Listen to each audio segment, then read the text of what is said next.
This is going to be part 2 of the Human Anatomy and Physiology final exam review. Let's do this! Describe tissue repair following an injury.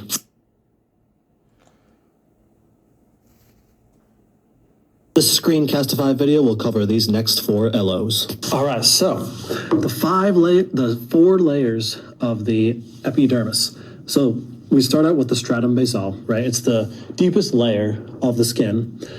There's no keratinocytes in this layer. Here, I'm going to move this out of the way so you can see this picture. No keratinocytes, it's just stem cells. Just stem cells to divide to then become keratinocytes in the stratum spinosum.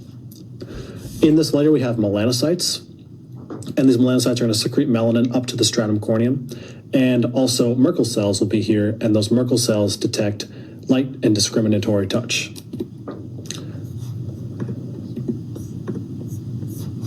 So then moving on, we have what's called the stratum spinosum. So the stratum spinosum is going to have a bunch of things. It's going to have desmosomes. So desmosomal connections are formed here when keratinocytes divide and they come up. And these desmosomes create mechanical strength for the epidermis. You're also going to have these dendritic/Langerhans cells here, and these are going to act as immune cells, which are swimming around the stratum spinosum, ready to devour any foreign object that comes into contact with them. And so again, keratinocytes make their first appearance here, and they get pushed up as new ones are continuously forming. So in the stratum granulosum, a bunch of things are going on here. So you have keratinocytes that are filling up with keratin. Keratin is basically just that structural protein providing the skin with strength, along with desmosomes. Then in this layer, the keratinocytes die, but they keep the keratin in them, right? So the skin that we see is actually, it's all considered dead skin. However, it still has keratin in it, which makes it structurally strong. And then we have 2 granules. We have lamellar granules. These lamellar granules are going to secrete hydrophobic glycolipids to provide a waterproof barrier so that water does not escape. And then there's also keratinohyaline granules, which secrete keratin for more mechanical strength. Then we have stratum lucidium. Stratum lucidium is just an extra couple layers of keratinocytes. It's only found in thick skin, which are located on the palms of our hands, the soles of our feet, or our digits, so our fingers and our toes. That's where you'll find thick skin, that's where you'll find the stratum lucidium, and that is the only locations where you will find it. And then the topmost layer, you have the stratum corneum. This is the biggest layer of the epidermis, 20 to 30 layers of keratinocytes. Its job is to protect from abrasion, stratified squamous cells, and it's waterproof thanks to the glycolipids from the lamellar granules secreted from the stratum granulosum. So those are the main facts to know for the five layers, or in most cases 4 layers of the epidermis.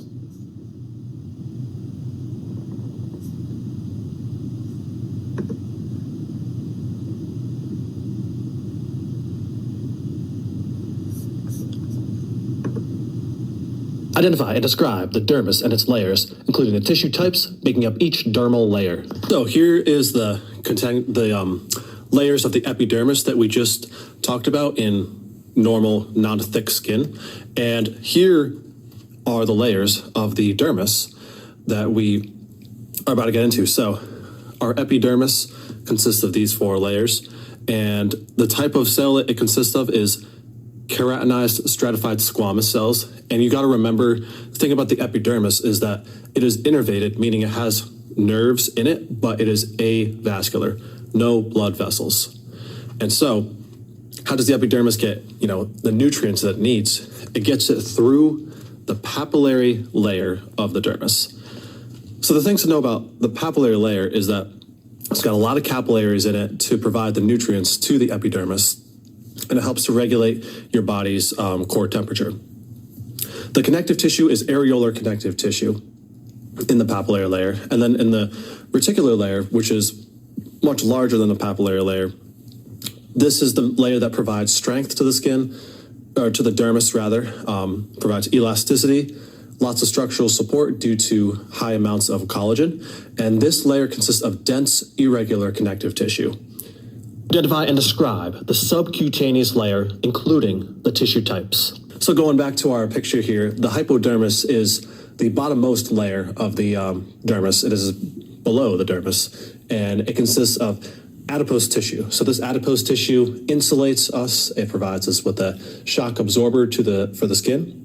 And it also is a location where energy is stored. Describe the factors that contribute to skin color. So the main driver of our skin color is going to be genetics, right? Those genetics are going to determine our skin color. And it's the melanosomes in the stratum basale that drive the pigmentation that we will see in our skin, right? So it's genetics that decides, how much eumelanin you will have or how much pheomelanin you will have. A person with more eumelanin will be of more darker skin or brownish skin, and a person with a lot of pheomelanin will have more of a reddish, orangish color to their skin. Describe the functions of the epidermis. So the epidermis has a bunch of pretty awesome functions. It's got physical functions, providing that physical barrier to our skin, right? So we got those desmosomes that are formed in the stratum spinosum, which provide that mechanical strength to the skin. You got those glycolipids that are produced by the lamellar granules in the stratum granulosum, giving you that watertight seal so that no water gets out from underneath the skin. And then you have you have some chemicals that can bypass this physical barrier that the epidermis provides. Like some lipid-soluble substances, some organic solvents, some drugs can bypass the physical layer. And then you also have the biological barrier, right? So in this layer, or in this category, we have those dendritic/Langerhans cells that are located in the stratum spinosum, like we talked about, which helps to fight infections. Anything that comes in the spinosum, these dendritic cells are going to take care of it. And then we got the macrophages that are mainly in the reticular layer of the dermis that eat a good meal for lunch. They eat bacteria through phagocytosis. Then you got those chemical barriers. So you got the acid mantle. So the acid mantle is slightly acidic with pH around 4.5 to 6, and it burns bacteria if it tries to come in. So that's another protection layer. And then you also have melanin to protect from UV rays to protect your DNA. And then you also have some antibacterials in there too. So here's kind of a broad look on that. And also have the MSH hormone that helps to stimulate melanin production, just as a side note.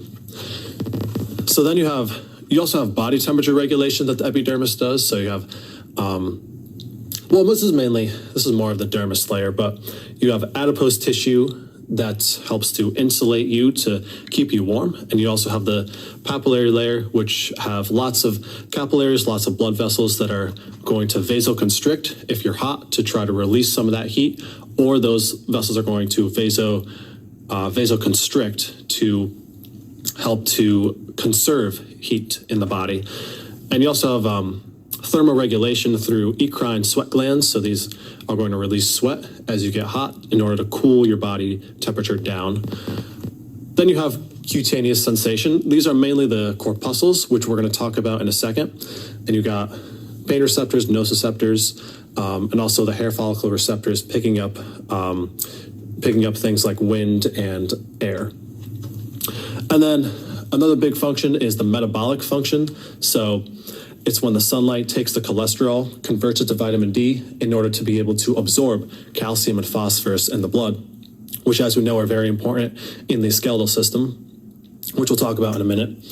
The pathway for vitamin D conversion is you start out with UV rays. Those UV rays hit the keratinocytes. They convert to 7D cholesterol. They take the 7D cholesterol and they convert that to pre-vitamin D. Then that pre-vitamin D quickly transforms into vitamin D3, also known as cholecalciferol.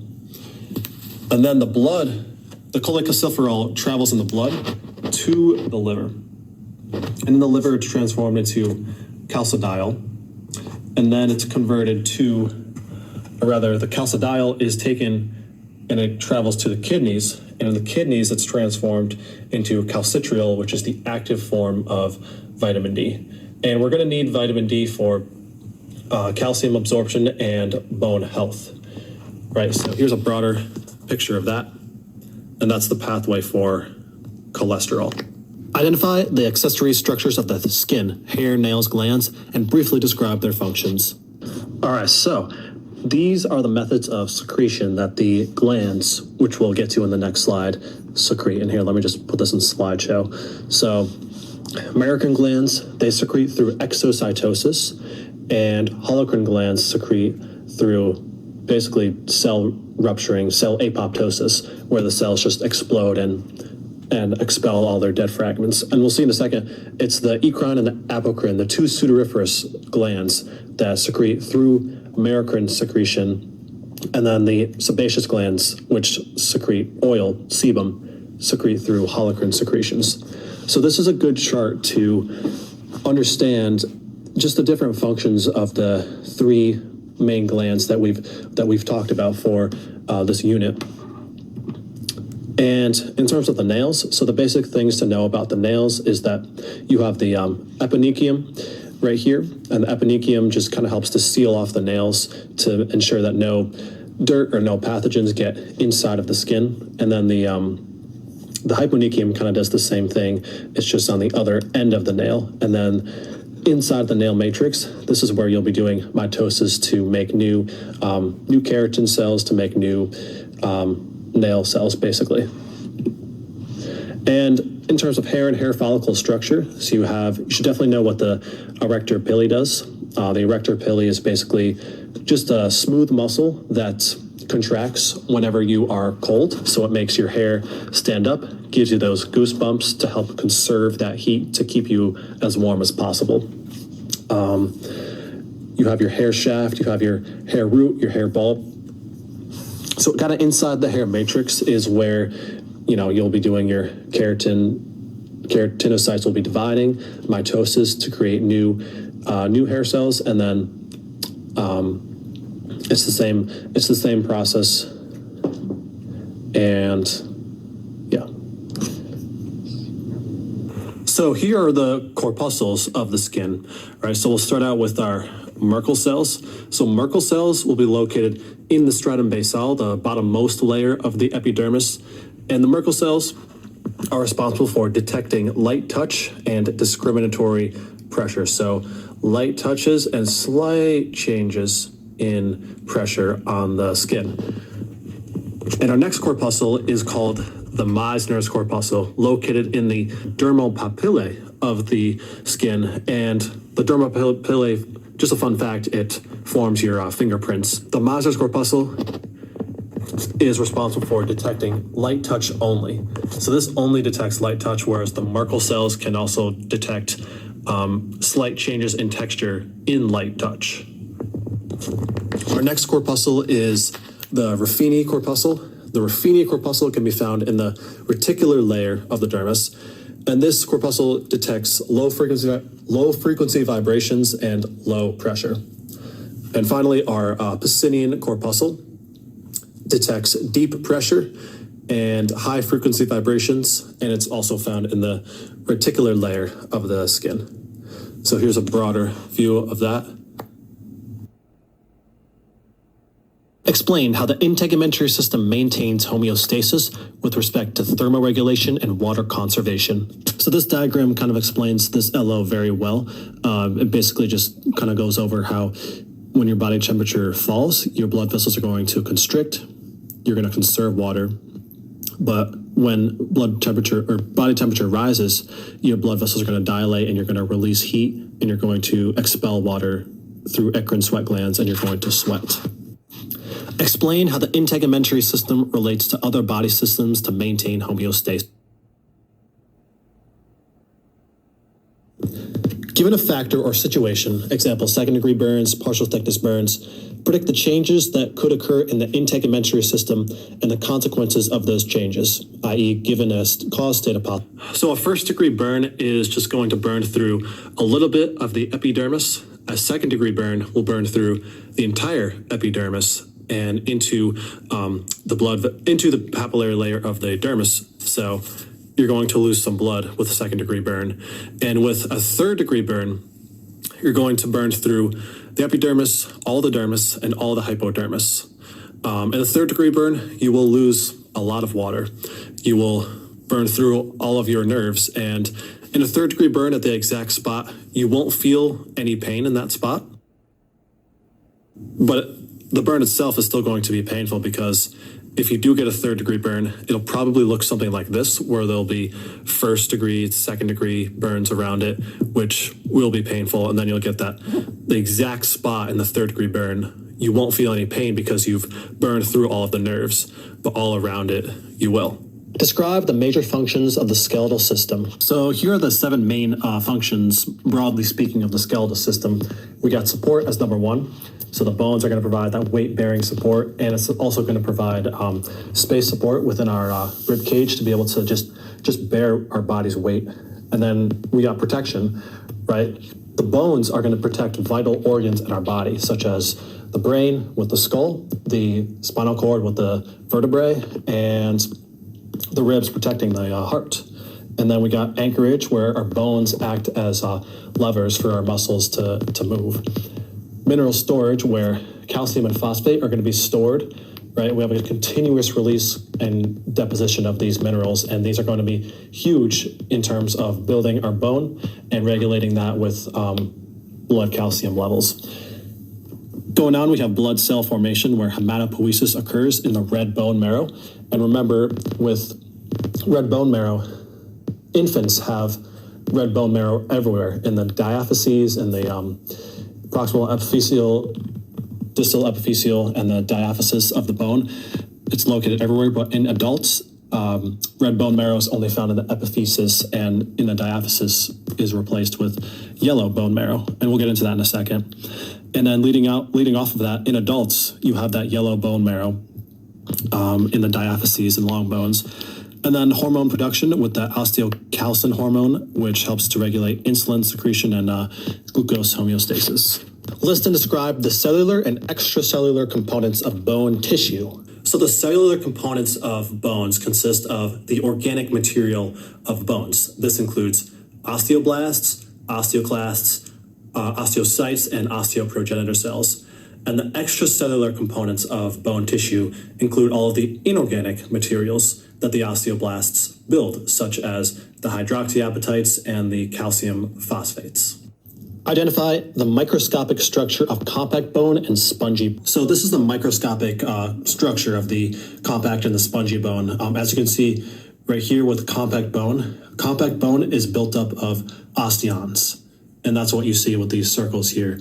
Spongy bone is built up of trabeculae. And that's kind of the broad overview, and we'll get into specifics in just a second. Using microscopic images, distinguish between the 3 different types of cartilage. Here's all the functions of the hyaline cartilage. This is where what it does: supports, reinforces, resilient cushion, and it's located in much of the embryonic skeleton, so the ends of long bones. You'll also find hyaline cartilage is synonymous with articular cartilage.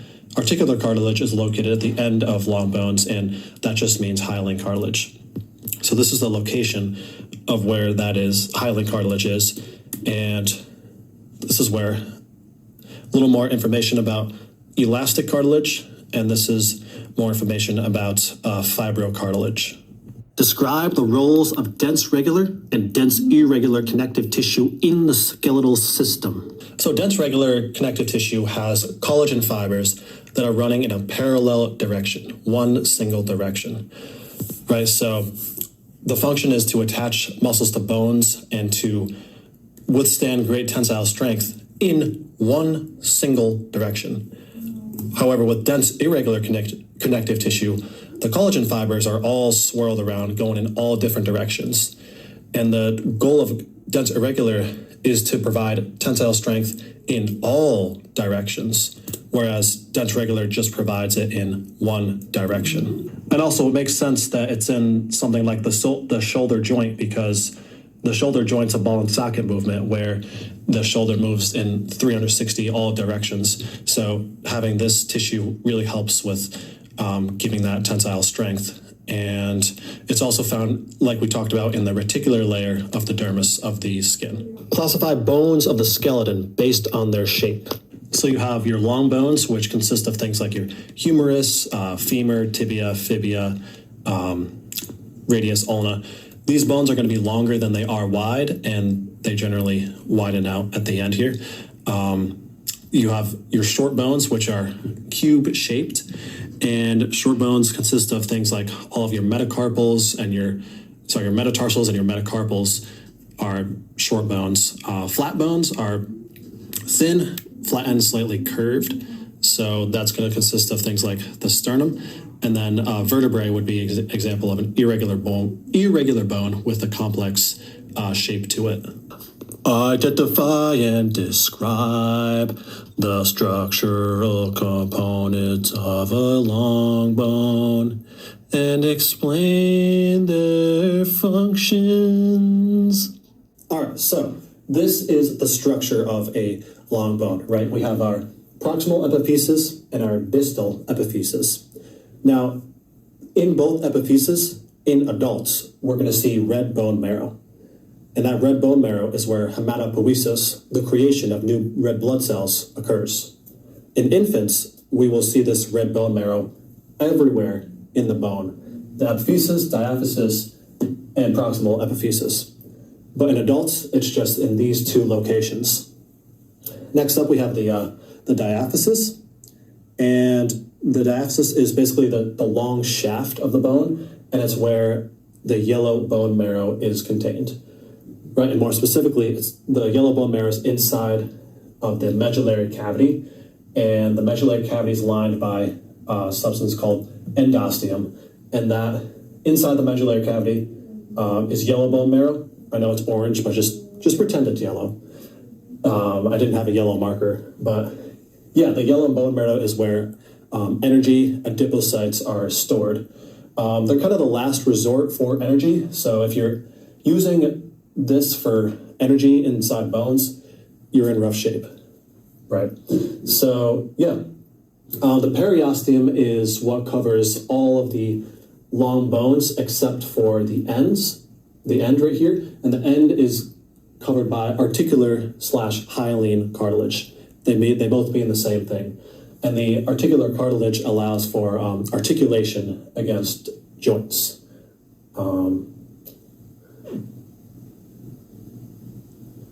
Yep.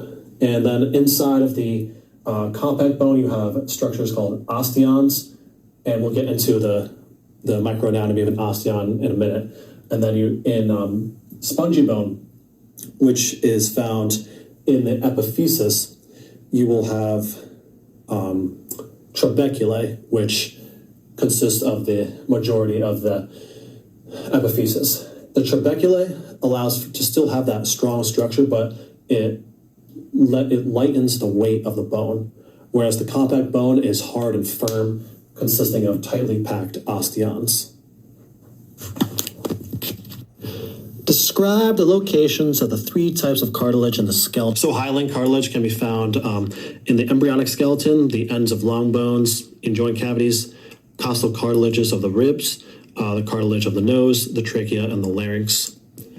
Elastic cartilage is located in one spot, or two spots only, the external ear and the epiglottis. And fibrocartilage can be found in the intervertebral discs, the pubic symphysis, and the discs of the knee joint.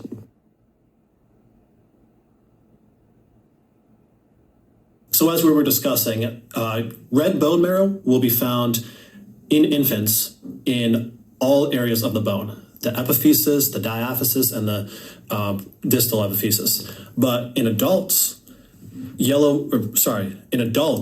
red bone marrow will only be found in the epiphysis of bones, not the diaphysis. It'll now be yellow bone marrow in adults. Compare and contrast interstitial and appositional growth.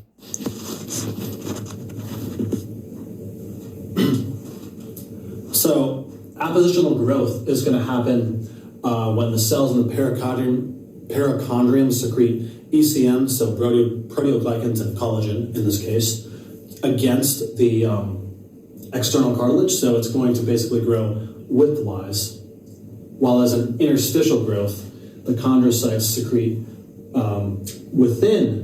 they secrete the proteoglycans and the collagen within the lacunae, growing lengthwise.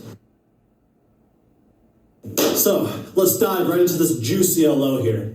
So let's see what we got going on.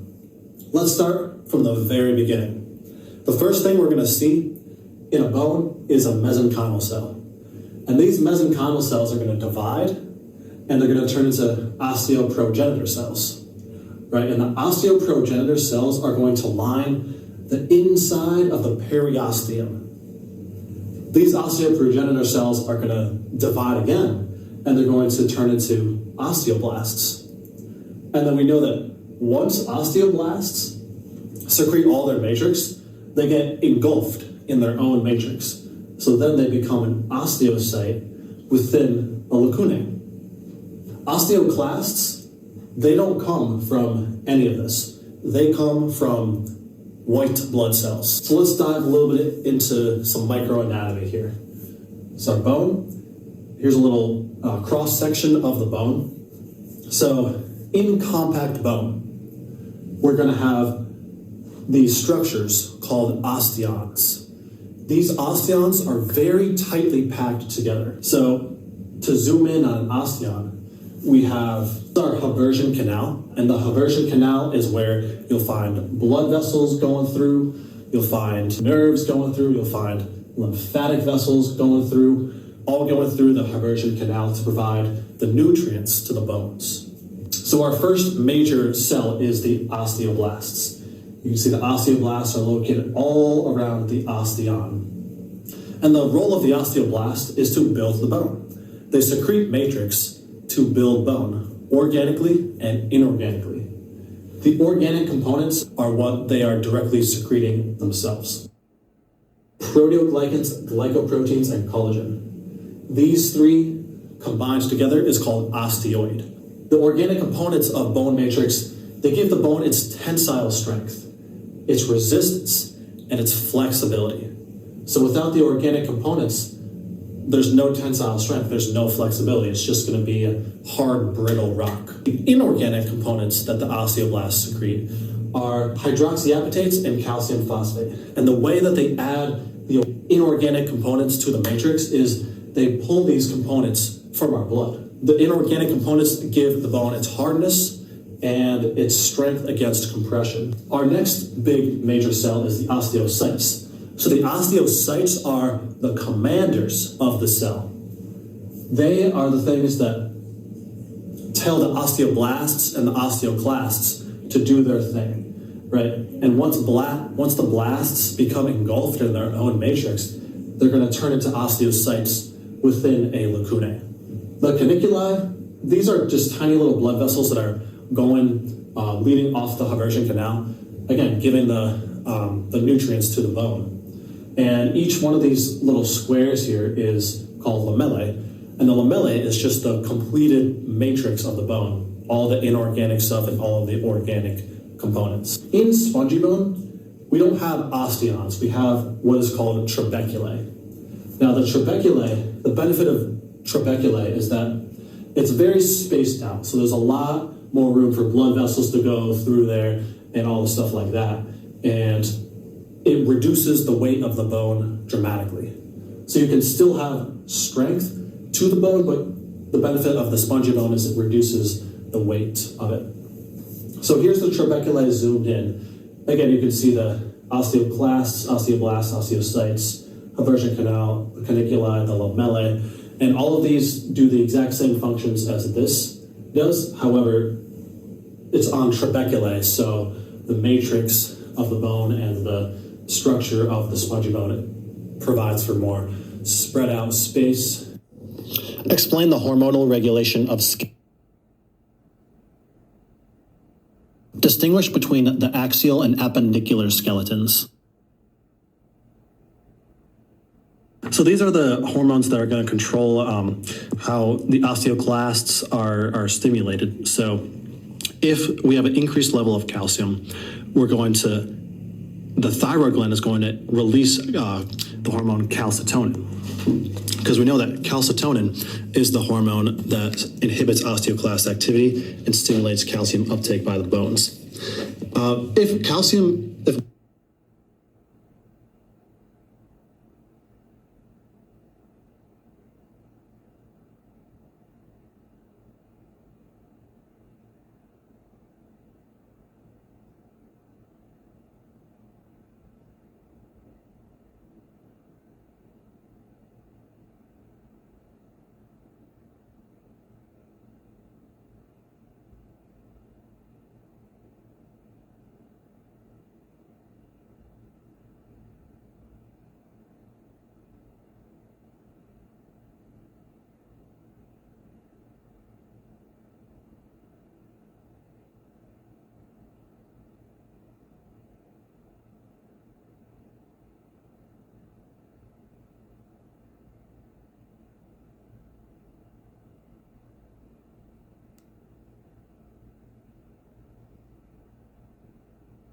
So this is a good slide that explains postnatal bone growth, how the bone grows in adolescence. So once the epiphyseal plate expands to where it can no longer expand, it closes off and it becomes an epiphyseal line. Also, these are the steps of how a bone fracture repairs. We got hemotoma, callus, bony callus forming, and the bone remodeling.